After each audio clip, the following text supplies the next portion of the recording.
नमस्ते. मी माळी ज्ञानेश्वर तुम्हा सर्वांचं माय शाळा यूट्यूब चॅनलमध्ये स्वागत आहे. आपण इयत्ता 6वीचा आज दुसरा दिवस आणि त्या दुसऱ्या दिवसाचा आपण आज दुसरा पाठ बघत आहोत. त्याचं नाव आहे संख्याज्ञान. तर मला वाटते पाठीमागचा जो पाठ आहे तो तुम्ही पाहिला असेल, त्याचा आता सरावही केलेला असेल. तर आज आपण संख्याज्ञान बघणार आहोत आणि संख्याज्ञानमध्ये जे दुसरा घटक आहे म्हणजे त्याचा जो उपघटक आहे त्या घटकाचं नाव आहे 7 अंकी संख्या, ओळख, वाचन आणि लेखन. ही जी 7 अंकी संख्या आहे या 7 अंकी संख्येचं आपल्याला वाचन आणि लेखन करायचं आहे. त्याचबरोबर 7 अंकी संख्येतली सगळ्यात मोठ्यात मोठी, सगळ्यात लहान लहान आणि जो येणारा जो आजचा जो व्हिडिओ आहे तो तुम्हाला स्कॉलरशिपसाठी खूप महत्त्वाचा आहे आणि 5वीसाठी आणि 8वीसाठीही. तर चला आपण जास्त वेळ न घालता आपण सुरुवात करूया 7 अंकी संख्येचं वाचन आणि लेखन. मला आशा आहे का तुम्ही 7 अंकी संख्येचं वाचन लेखन ऑलरेडी तुम्ही 5वीला केलेलंच आहे, पण तरी आपण हा सराव घेणार आहोत. पण त्या अगोदर तुम्हाला 7 अंकी संख्येचं वाचन करण्याच्या अगोदर तुम्हाला 6 अंकी संख्या वाचता येतात अशी मी अपेक्षा करतोय. जर ते येणारच नसेल तर येणाऱ्या भविष्यकाळात आपण 1 अंकी संख्येपासून ते खूप 10, 9, 10 अंकी संख्यापर्यंत वाचन करणार आहोत. परंतु तुर्तास आपण फक्त आज सरावासाठी झटपट काही गोष्टी क्लिअर करणार आहोत की जो तुम्हाला शॉर्टकटमध्ये काही गोष्टी समजाव्यात यासाठी. तर चला आपण आधी संख्या ज्ञानामध्ये 7 अंकी संख्येची ओळख बघू. त्यापेक्षा आपण थोडंसं पाठीमागूनच येऊ, म्हणजे 3, 4 अंकी संख्येचं कसं कसं करायचं. मी एक एक संख्या घेतो आणि तुम्ही त्याचं वाचन करायचं आहे. तुमचे वही तुम्ही माझ्याबरोबरच द्यायची. तर पहिली संख्या आहे, मला वाटतं 345. तुमच्या लक्षात आला असेल हा एकक आहे, हा दशक आहे आणि हा शतक आहे. 345. मी आज 7 संख्येचे वाचन करण्याच्या पेक्षा मी आज जास्त भर आज आपण फक्त याच गोष्टीवर जाणार आहोत का जास्तीत जास्त 7 अंकी संख्या मोठ्यात मोठी कोणती बनते, लहानात लहान कोणती बनते, मोठ्यात मोठी सम कोणती आणि मोठ्यात मोठी विषम, लहानात लहान सम, लहानात लहान विषम. आपण हे 5-6 प्रकार बघणार आहोत 7 अंकी संख्येचे. तुम्हाला वाचन आणि लेखन जर 6 अंकी संख्या जर वाचता येत असेल तर 7 अंकी संख्या वाचायची एकदम सोपं आहे. तर हा 345.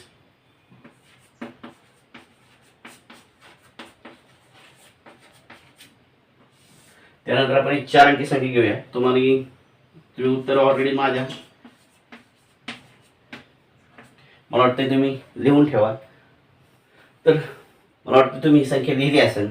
संख्या एकदम सोपी आहे. एकक, दशक, शतक आणि हजार. हजाराच्या घरात एक आहे, हजाराच्या स्थानी एक आहे. त्यानंतर तुम्हाला जर 3 अंकी संख्या आली तर फक्त हजाराच्या स्थानी जी संख्या येते ती फक्त मोजायची. तर याचं उत्तर येईल 1000, 200. माझ्याबरोबर विचारा किंवा तुम्ही अगोदर लिहिलं तरी चालेल. 234.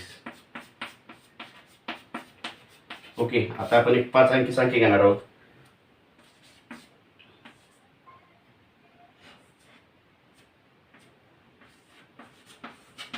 मला वाटतं तुमच्या लक्षात आलं असेल एकक, दशक, शतक, हजार आणि हे 10,000.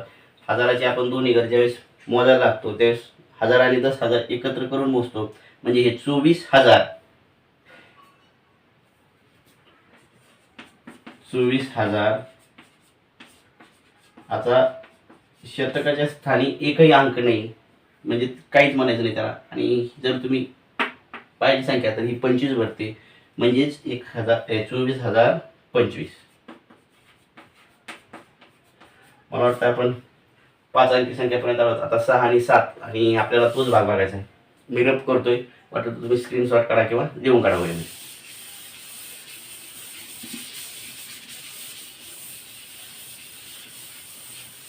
ओके. चला आपण आता 6 अंकी संख्या घेऊया.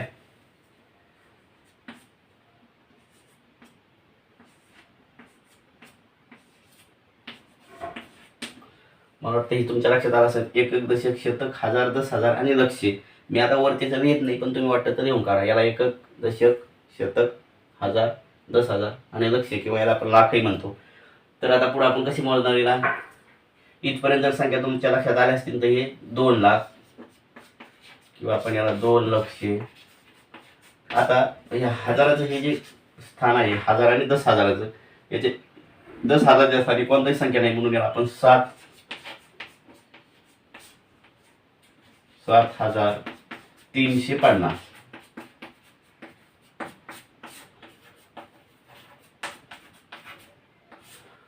आता मी एक 7 अंकी संख्या इथं मांडतोय. ती 7 अंकी संख्या तुम्हाला 6 अंकी संख्या जर झालेली असेल तर 7 अंकी संख्या मांडायला एकदम सोपी. तर मी एक 7 अंकी संख्या मांडते. ती संख्या अशी आहे,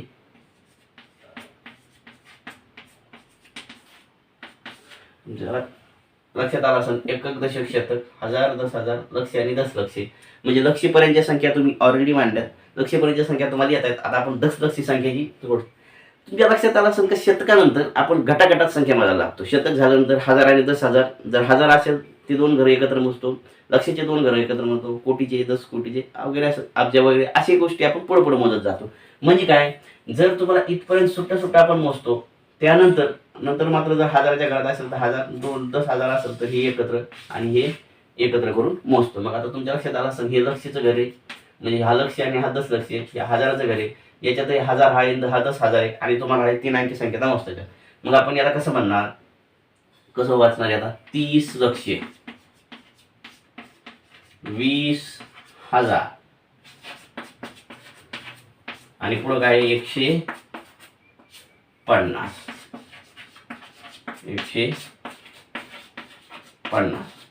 ओके. मला वाटतंय 7 अंकी संख्या खूप सोपी आणि त्याचा जर जास्त सराव केला तर तुमच्या लगेच लक्षात येईल जाईल का ते समजायला खूप सोपी. तुम्हाला स्क्रीनवर काही संख्या दिसत आहेत 7 अंकीच्या. इकडं अंकात अक्षरात त्या दोन्ही तुम्हाला द्यायच्यात. काही अक्षरात दिल्यात, काही अंकात दिल्यात, काही अक्षरात दिल्यात, तर काही अक्षरात दिल्या नाहीत. काही अक्षरात दिल्यात तर त्या अंकात लिहायच्यात. म्हणजे तुम्हाला असं अंकातल्या अक्षरात आणि अक्षरातल्या अंकात लिहून काढायच्यात. असं आहे का तुम्ही हा प्रश्न सोडता. आता आपण जे मेन महत्त्वाचा आपल्याला भाग बघायचा आहे तो असा आहे का, आज आपण जर 7 अंकी संख्या दिलेली असेल तर त्या 7 अंक संख्यापासून एकदाच वापरून सगळ्यात मोठ्यात मोठी संख्या तयार कोणती होती, लहानात लहान कोणती होती ते बघणार आहोत. तर चला आपण एक एक भाग बघणार आहोत. आता 7 अंक संख्या दिल्यानंतरचे कोणते. उदाहरणार्थ मी इथे एक छोटंसं याचं एक आपण म्हणतो ना बलून टाईप काढतोय का,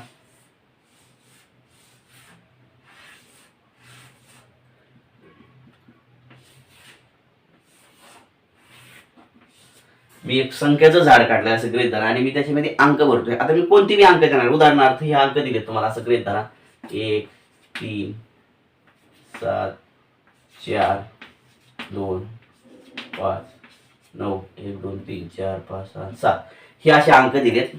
या अंकापासून प्रश्न आता आहे का आपण काय बघणार आहोत. मी काय करतो, हेच अंक या ठिकाणी मांडतो. मी काय करतो, हेच अंक मी या ठिकाणी मांडतो, एक एक ट्री मध्ये घेतोय. हा एक इथं 3 आहे, 7 आहे, इथं 4 आहे, 2, 5 आणि हे 9. तुमच्या लक्षात आला असेल का इथं रॅन्डमली कोणतेही अंक दिलेत. आज आपण फक्त असाच प्रकार बघणार का या 7 अंकामध्ये एकही झिरो नाही. म्हणजे झिरो हा अंक नाहीये, वेगवेगळे अंक आहेत, झिरो सोडून बाकीचे अंक आहेत. आज आपण सगळ्या प्रकार झिरो सोडून बघणार आहोत. पुढच्या भागात कधीतरी वेळ जर भेटला तर आपण झिरो हा अंक घेऊन, जर एखाद्या दिलेल्या अंकात झिरो आला असेल तर मग कसं सोडवायचं. आज आपण असा प्रकार बघतोय का कोणत्याही अंकात झिरो हा अंक नाहीये, अशा प्रकारात आपण बघणार आहोत. आता आपण याच्यासाठी काय काय बघणार आहोत आज ते बघतो. आपण बघणार आहोत याच्यापासून एकूण संख्या किती तयार होतात. दुसरं मोठ्यात मोठी, बरोबर, मोठ्यात मोठी. मग याच्यात बघणार आहोत सम आणि विषम.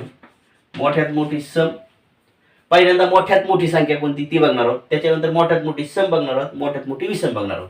तसाच तिसरा बघणार आहोत लहानात लहान, सेम हेच बघणार आहोत. याच्यातही तसंच कोणतं सम आणि विषम. याच्यातही लहानात लहान कोणती, म्हणजे तुमच्या लक्षात आला असेल का हा एक प्रश्न. मोठ्यात मोठा 2, 3, 4, 5, 6, 7 आणि 8.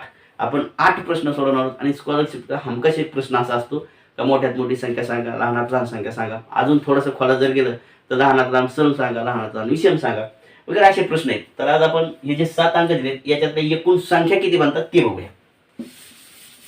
आता मी काय करतो, हे अंक आहेत 1, 2, 3, 4, 5, 6 आणि 7 अंक आहेत, बरोबर. याच्यापासून तुम्हाला 7 अंकी संख्या एकूण संख्या किती बनतात असं जर लिहायचं. साधं उदाहरण घ्या का, समजा उदाहरणार्थ मी 2 अंक दिले 2 आणि 4. याच्यापासून कोणकोणत्या संख्या बनतात, एक तर हा बनतो आणि हे बनतात. या 2 संख्या बनतात 24 आणि 42.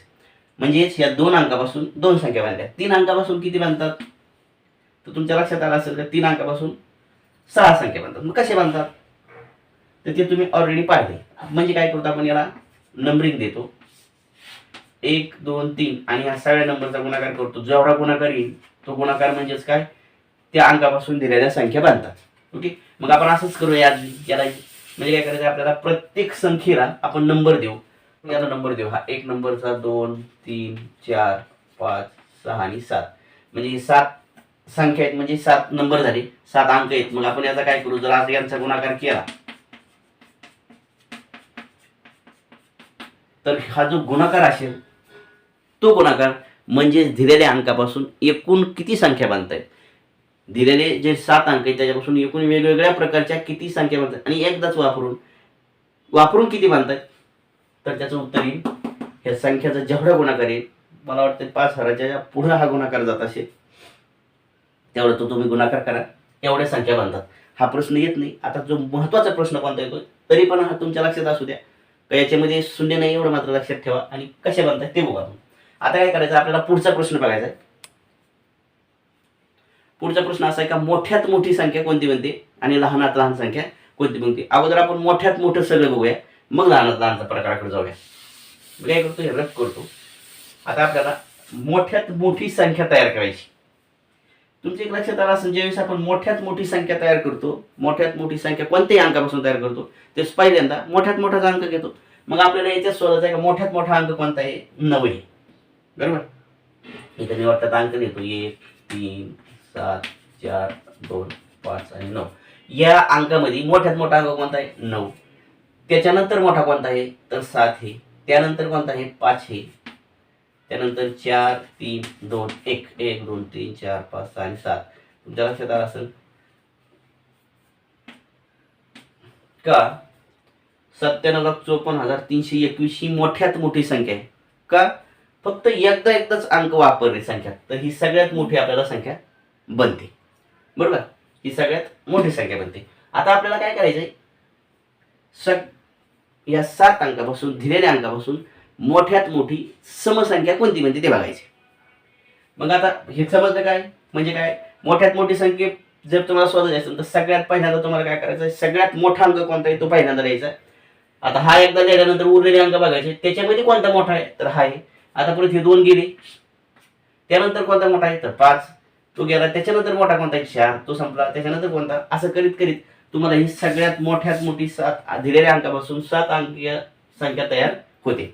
आता काय करायचं, आपल्याला दिलेल्या अंकापासून जे 7 अंक दिलेत त्याच्यामधून मोठ्यात मोठी समसंख्या कोणती तयार होईल ते बघायचं. मग पहिल्यांदा आपल्याला समसंख्या बघताना आपण काय करणार आहोत, तर पहिल्यांदा समसंख्या म्हणजे काय हे तुमच्या लक्षात आलं असेल का, ज्या संख्येला 2 ने पूर्ण भाग जातो, निशेष भाग जातो, बाकी काही उरत नाही, त्या संख्येला आपण समसंख्या म्हणतो. आणि समसंख्येची ओळखण्याची खूण काय, का समसंख्येच्या एकक स्थानी, म्हणजे एखादी संख्या जर दिलेली असेल तर हे जे स्थान असतं त्याला आपण एकक स्थान म्हणतो. एकक स्थानी कोणकोणता येतात, 0 2 4 6 आणि 8 हे अंक येतात. म्हणजे या ठिकाणी संख्या बघताना जर 0 1 2 4 6 आणि 8 आले, म्हणजे 0 2 4 6 8 हे अंक आले तर ती संख्या काय असते, सम असते. आणि हे सोडून जर अंक आले तर ती संख्या विषम असते. ओके, मग आता आपण काय करूया, म्हणजे तुम्हाला सम अंक कोणता आहे हे लक्षात येते. आता या दिलेल्या अंकातही हे जे 7 अंक दिले याच्यामध्ये मी कोणते तरी समांक असतील ना, कोणते समांक आहेत तर ते आपण थोडीशी सॉर्ट आउट करू, बाजूला काढू. कोणते समांक आहेत, तर मला दिसतो 1 तर समांक नाहीये, 3 नाहीये, 4 आहे आणि 2. हे 2च मला समांक सापडतात. आता मला मोठ्यात मोठी समसंख्या तयार करायची, समजून घ्या का, मला मोठ्यात मोठी समसंख्या तयार करायची या अंकापासून. तर मग पहिली स्टेप काय, तर मी पहिल्यांदा समांक बाजूला काढतो. समांक बाजूला काढल्यानंतर मी पाहतो का मला 2 समांक सापडेल या अंकामधून. मी सगळ्यात लहान समांक घेतो, सगळ्यात ह्या 2 अंकामधल्या सगळ्यात लहान सम कोणता आहे, तर 2. मी तो थोडासा बाजूला लिहून ठेवतो, बाकी 2 संपलाय. आता काय करतो, मी बाकीचं सगळं रब करतो आणि कोणता अंक लक्षात ठेवा का, आपण कोणत्या अंक सापडलाय सगळ्यात लहान सम, तर हा सापडलाय. उरलेल्या अंकात तुम्ही मोठ्यात मोठी संख्या तयार करता. उदाहरणार्थ आता उरले किती अंक, 6. किती अंक उरले, 6. आता काय करा, याच्यातली मोठ्यात मोठी संख्या तयार करून घ्या. तुम्हाला येत असेल मोठ्यात मोठी संख्या तयार करणं, म्हणजे काय करणं, मोठ्या अंकापासून सुरुवात करायची. म्हणजे 9 7 5 4 3 बरोबर आणि 1 2 तर आपण त्याच्यात घेतच नाही. आता काय करा, जो तुम्ही बाजूला काढला होता ना, जो लहानात लहान सम, तो इथे ठेवून द्या. तुम्हाला मोठ्यात मोठी समसंख्या तयार झाली दिलेल्या अंकापासून. समजले काय केले आपण, पहिल्यांदा जर तुम्हाला सम अंक काढायचे असतील म्हणजे समसंख्यात मोठ्यात मोठी तयार करायची असेल तर पहिल्यांदा दिलेल्या अंकामधून सम अंक बाजूला काढा, त्यामधून सगळ्यात छोटा सम बाजूला घेत ठेवा, उरलेल्या समाची आपल्याला काहीच गरज नाही. म्हणजे तुम्ही सरळ असंही म्हणू शकता का दिलेल्या अंकातून जर मोठ्यात मोठी समसंख्या तयार करायची असेल तर पहिल्यांदा सगळ्यात छोटा सम बघा, तो सोडून बाकीचं जसं आपण मोठ्यात मोठी संख्या तयार करतो तसं तयार करून घ्या, तो अंक सोडून आणि तो अंक एक स्थानी मांडून टाका, तुमची मोठ्यात मोठी सम तयार होते. आता आपण लहानात लहान, आता मोठ्यात मोठी बघणार आहोत आपण. मोठ्यात मोठी विषम संख्या कोणती तयार होते ते बघू आपण. आता सेम असंच जसं तुम्ही समला केलंय ना तसं विषमला करायचे. म्हणजे काय, पहिल्यांदा सगळे विषमांक बाजूला काढून घ्यायचे. कोणकोणते विषमांक येतं तर याच्यामध्ये मला एक विषमांक सापडतोय 7, 5 आणि 9. ही 5 अंक मला विषमांक आहेत ते सापडले. मग काय करणार मी, याच्यातला मोठ्यात मोठी संख्या तयार करायची तुम्हाला, मग लहानात लहान विषम बाजूला काढून घ्यायचा. जसं आपण मोठ्यात मोठी सम तयार करताना लहानात लहान सम बाजूला काढत होतो तसंच मोठ्यात मोठी विषम तयार करताना लहानात लहान सम आपण बाजूला काढायचा. याच्यातला कोणता सम बाजूला काढायचा, 1 काढून घेतला, पुसून काढते सगळं रफ करा. आता 1 हा तुम्ही अंक ऑलरेडी बाजूला काढलाय, उरले तुमच्याकडे 6 अंक. या 6 अंकात मोठ्यात मोठं विषम संख्या कशी तयार कर, मोठ्यात मोठी संख्या कशी तयार करणार आपण, जर दिलेली संख्या असेल तर तशी तयार करा. म्हणजे 9, 7, 5, 4, 3, 2 आणि हा अंक सरळ मानून टाका. हा तुमची मोठ्यात मोठी दिलेल्या अंकापासून विषम संख्या तयार होते. ओके, आतापर्यंत आपण 3 गोष्टी पाहिल्यात. कोणत्या, दिलेल्या अंकापासून एकूण संख्या किती बनतात हा एक प्रश्न, दिलेल्या अंकापासून मोठ्यात मोठी कोणती संख्या बनते हा एक प्रश्न, अजून काय, दिलेल्या अंकापासून मोठ्यात मोठी समसंख्या कोणती बनते हा एक, आणि दिलेल्या अंकापासून मोठ्यात मोठी विषम कोणती हे पाहिले. ओके, म्हणजे मोठ्यात मोठ्या सगळ्या केस आपण पाहिल्या. आता आपल्याला बघायचंय दिलेल्या अंकापासून लहानात लहान कोणती संख्या बनते. पहिल्यांदा लहानात लहान, ती सम असेल विषम असेल तो भाग बाजूला. आपल्याला फक्त पहिला काय बघायचं आहे, लहानात लहान संख्या तयार कोणती होती ती बघायची. लहानात लहान संख्या तयार होते म्हणजे आपण काय करतो, सुरुवात कशापासून करतो, लहान संख्यापासून. मोठ्यात मोठी बनवायची असते की मोठ्यापासून, लहानात लहान बनवायची असते का लहानपासून. चला, लहानात लहान संख्या तयार करतो आपण 1, त्यानंतर आपल्याला सापडतात 2, त्यानंतर सापडतात 3, त्यानंतर 4. लहान अंक बघा घ्यायचे अगोदर 5, 7 आणि हे 9. मला वाटतंय ही तुमची लहानात लहान संख्या तयार झाली. ओके, लहानात लहान तुमची संख्या तयार झाली. ती सम ही का विषम ही आपल्याला अजिबात सध्या तरी पाहिजे नाही. लहानात लहान संख्या तयार करा तर सरळ ही देऊन काढायची. प्रश्न सम आणि विषम आल्यानंतरची वेगळी कंडिशन आहे. सम विषम आल्यावर आपण बघूया. आता आपण फक्त काय पाहिले, लहानात लहान संख्यात कोणती तयार होते तर ही तयार झाली. आता आपण पुढचा प्रश्न आपल्याला दिलेल्या संख्येपासून, तुमच्या लक्षात आलं असेल, लहानात लहान संख्या तयार करायची म्हणजे लहान लहान अंक घेऊन आपण संख्या तयार करतो. लहान त्याच्यानंतर मोठा मोठा मोठा मोठा असं चढत्या क्रमाने आपण संख्या तयार करतो. ओके, आता आपल्याला पुढचे बघायचं का दिलेल्या 7 अंकापासून, आणि लक्षात ठेवा हे अंक फक्त एकदाच वापरायचे, डबल या संख्येचा अंकाचा वापर करायचा नाही संख्येत. म्हणजे उदाहरणार्थ तुम्ही असं म्हणले का मला बाकीचे अंक नाही घेत मी, पण 4 अंक घेतो 7 वेळेस, असं नाही. आपल्याला फक्त एकदाच तो अंक वापरायचा आहे. मग आपण काय करूया, आता आपण पुढची हे घेऊया का मोठ्यात मोठी झाली. आता आपण लहानात लहान समसंख्या तयार करायची. तुम्हाला दिलेल्या अंकापासून लहानात लहान सम कोणती संख्या तयार होते ते बघायचे. मग लहानात लहान सम संख्या तयार करण्यासाठी आपण सेम मग जी कंडिशन फॉलो केली होती तीच करणार आहोत. का पहिल्यांदा सम अंक आपण बाजूला काढून घेऊ. तुमच्या लक्षात आलं असेल याच्यात सम फक्त 2च होते, हे ना, म्हणजे 4 आणि 2च हे अंक आहेत. मोठ्यात मोठी सम तयार करताना आपण काय केलं होतं, लहान अंक बाजूला काढला होता. इथं उलटच करावं लागेल ना. मग लहानात लहान सम तयार करायचे असेल तर तुम्हाला मोठ्यात मोठा सम इकडे बाजूला द्यायचा आहे. या सम दिलेल्या अंकात मोठ्यात मोठा सम अंक कोणता आहे, 4. मी 4 आता बाजूला लिहितो. उरलेला आपल्याला काहीच गरज नाही. ओके, आता उरलेली 4 आता तुमच्या लक्षात आलं असेल का आपल्याला सध्या 4चं काम आहे. हा 4 अंक आपल्याला सोडून बाकीची अरेंजमेंट करायची. म्हणजे काय, उरलेले 6 अंक तुम्ही लहानात लहान संख्या कशी तयार करणार ती पहिल्यांदा एकदा तयार करून घ्या. कशी तयार करणार, लहानात लहान 1, 2, 3, 5, 7, 9 ही संख्या तयार झाली. उरलेला हा ठेवून द्या. तुम्हाला ही लहानात लहान समसंख्या तयार झाली. ओके, आता आपण तुमच्या लक्षात आलं असं काय केलं मी, समसंख्या सापडायची तर पहिल्यांदा सम अंक बाजूला काढतो आणि लहानात लहान संख्या तयार करायची असेल तर मोठ्यात मोठा सम आपण बाजूला काढतो. ओके, तर आता आपल्याला फक्त शेवटचा एकच प्रकार हँडल करायचा आहे, तो म्हणजे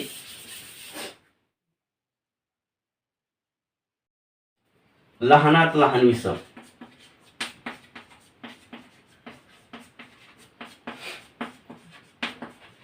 ओके, म्हणजे काय, दिलेल्या अंकापासून, ह्या दिलेल्या 7 अंकापासून लहानात लहान विषम संख्या तयार करायची. तर मी पहिल्यांदा ह्या दिलेल्या अंकातले विषम अंक नेमकं कोणते ते बघणार आहे, ते बाजूला काढणार आहे. तुमच्या लक्षात आलं सर विषम अंक कोणते आहेत? 1, 3, 7, 5 आणि 9 हे विषम अंक आहेत. लहानात लहान याच्या विरुद्ध करायचं असतं. लहानात लहान करायचं असलं का मोठी राहायची, मोठी करायची असेल तर लहान राहायची. लहानात लहान विषम संख्या काढायची असेल तर आपल्याला मोठ्यात मोठा विषम बाजूला काढावा लागेल. आपण मोठ्यात मोठा विषम बाजूला काढून घेऊ 9. उरलेलं सगळं पुसून टाकू, आपल्याला त्याची गरजच नाही बाकीची. ओके, तर आता आपल्याला काम आहे फरक 9चं. ओके, ह्या 9चं काम आहे. मग आपण 9 सोडून बाकी संख्या कशा लिहिणार लहानात लहान ते लिहून काढायच्या. कशा लिहिणार लहान? 1, 2, 3, 4, 5, 7 आणि ही 9 ठेवून द्या. तुम्हाला लहानात लहान विषम संख्या सापडली. ओके, मला वाटतंय व्हिडिओ जरा फास्ट झाला, पण तरी जर तुम्ही रिवाइंड करून मागं पुढे जर पाहिलं आणि आपण सगळेच एका प्रकारात घेतल्यामुळं तुम्हाला जमले होण्याची जास्त शक्यता आहे. तर तुम्ही काय करा, एक एक प्रकार बघा, व्यवस्थित त्याची प्रॅक्टिस करा. आणि तुम्हाला इथं एक वेगवेगळ्या फुग्यांचा आकारात संख्या दिल्यात, त्या तुम्हाला लहानात लहान मोठ्यात मोठ्या एकूण संख्या किती ते प्रश्न दिलेल्या जे प्रश्न आहेत ते तुम्हाला सोडवायचे आहेत. आशा करतोय का तुम्हाला हा आजचा व्हिडिओ समजला असेल. नसेल समजला तर थोडंसं मागं पुढं बघून एकदा परत रिवाइंड करून हा व्हिडिओ बघा. जास्तीत जास्त विद्यार्थ्यांना हा शेअर करा. आणि हां, स्कॉलरशिपसाठी आजचा जो भाग आहे तो खूप महत्त्वाचा आहे. भलेही तो 6वीला तुम्ही आज 6वीला अभ्यास करत असाल, पण 5वीच्या विद्यार्थ्यासाठी हा महत्त्वाचा आहे आणि येणाऱ्या 8वीच्या परीक्षेसाठी हा महत्त्वाचा आहे. आशा करतो की तुम्हाला हा व्हिडिओ आवडला असेल तर चॅनलला सबस्क्राईब, शेअर आणि लाईक करा. एवढं बोलून थांबतो. जय